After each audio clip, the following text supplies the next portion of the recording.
গোপনে পারমাণবিক অস্ত্র ভান্ডার বাড়ানোর চেষ্টা করছে বেইজিং। উপগ্রহ চিত্র ও বিভিন্ন সরকারি নথি বিশ্লেষণ করে এমনটাই দাবি করেছে মার্কিন সংবাদ মাধ্যম CNN। তাদের মতে, চীনের দক্ষিণ পশ্চিমাঞ্চলের সিচুয়ান প্রদেশের জিটং এবং পিংটং নামের দুটি উপত্যকায় নতুন করে পারমাণবিক সংশ্লিষ্ট অবকাঠামো গড়ে তোলা হচ্ছে।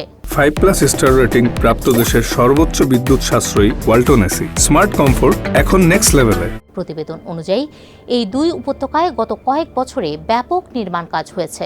অন্তত 3 বছর আগে যেসব গ্রাম উচ্ছেদ করা হয়েছিল সেগুলোর জায়গায় এখন গড়ে উঠেছে নতুন ভবন, বাংকার এবং সহায়ক অবকাঠামো, যা পারমাণবিক অস্ত্র উৎপাদনের সঙ্গে সম্পর্কিত বলে মনে করছেন বিশ্লেষকরা।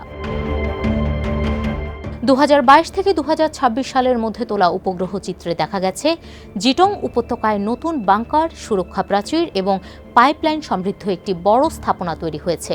এই এলাকায় বড় ধরনের পরিবর্তন শুরু হয় 2021 সালে। এর কয়েক মাস আগেই সামরিক কর্মকর্তাদের উচ্চ পর্যায়ের কৌশলগত প্রতিরোধ ব্যবস্থা গড়ে তোলার নির্দেশ দিয়েছিলেন চীনের প্রেসিডেন্ট শি জিনপিং। বিশেষজ্ঞদের মতে, বিপজ্জনক বা তেজস্ক্রিয় পদার্থ নিয়ে কাজ করার ক্ষেত্রে এমন পরিকাঠামো সাধারণত দেখা যায়। অন্যদিকে পিংটং উপত্যকায় গড়ে উঠেছে আরও বড় একটি কমপ্লেক্স। সেখানে রয়েছে শক্তিশালী নিরাপত্তা বেষ্টনী, 360 ফুট উঁচু চিমনি এবং তাপ নিরোধক ব্যবস্থা সহ একটি প্রধান ভবন। বিশ্লেষকদের ধারণা, এখানে প্লুটোনিয়াম 239 ব্যবহার করে পারমাণবিক অস্ত্র তৈরির কাজ হতে পারে। CNN এর প্রতিবেদন অনুযায়ী সিচুয়ানে প্রায় 36,000 বর্গফুট আয়তনের এই গম্বুজটি কংক্রিট ও ইস্পাত দিয়ে তৈরি। এতে তেজস্ক্রিয়তা পরিমাপক যন্ত্র এবং বিস্ফোরণ প্রতিরোধী দরজা রয়েছে। গম্বুজ থেকে বের হওয়া পাইপ একটি বড় বায়ু চলাচল চিমনি যুক্ত ভবনের সঙ্গে যুক্ত।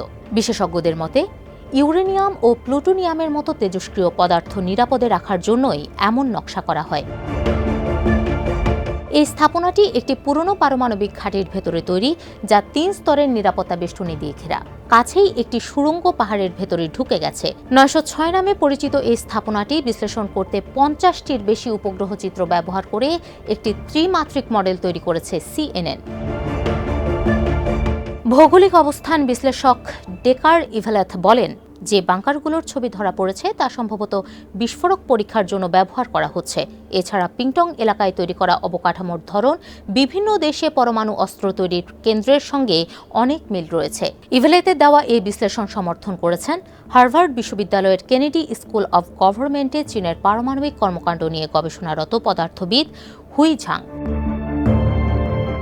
একই ধরনের তথ্য দিয়েছে মার্কিন সংবাদ মাধ্যম নিউ ইয়র্ক টাইমসও। তাদের মতে, 2019 সাল থেকে চীন ধারাবাহিকভাবে নিজেদের পারমাণবিক সক্ষমতা বাড়ানোর উদ্যোগ নিয়েছে এবং সিচুয়ানের এসব প্রকল্প সেই বৃহৎ পরিকল্পনার অংশ। মার্কিন প্রতিরক্ষা দপ্তর পেন্টাগনের তথ্য অনুযায়ী 2024 সালের শেষ নাগাদ চীনের কাছে 600টিরও বেশি পারমাণবিক অস্ত্র ছিল। 2030 সালের মধ্যে সেই সংখ্যা 1000-এ উন্নীত করার লক্ষ্য রয়েছে বেইজিংয়ের, যদিও এই সংখ্যা এখনও যুক্তরাষ্ট্র ও রাশিয়ার তুলনায় কম। এই প্রেক্ষাপটে মার্কিন প্রেসিডেন্ট ডোনাল্ড ট্রাম্প আগামী মে মাসে বেইজিং সফর করবেন। সেখানে ট্রাম্প চীনের প্রেসিডেন্ট শি জিনপিং এর সঙ্গে পারমাণবিক অস্ত্র নিয়ন্ত্রণ নিয়ে আলোচনা করতে পারেন বলে ধারণা করা হচ্ছে।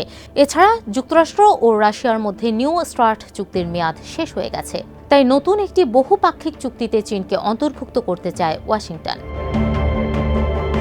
তবে এসব অভিযোগ অস্বীকার করেছে চীন।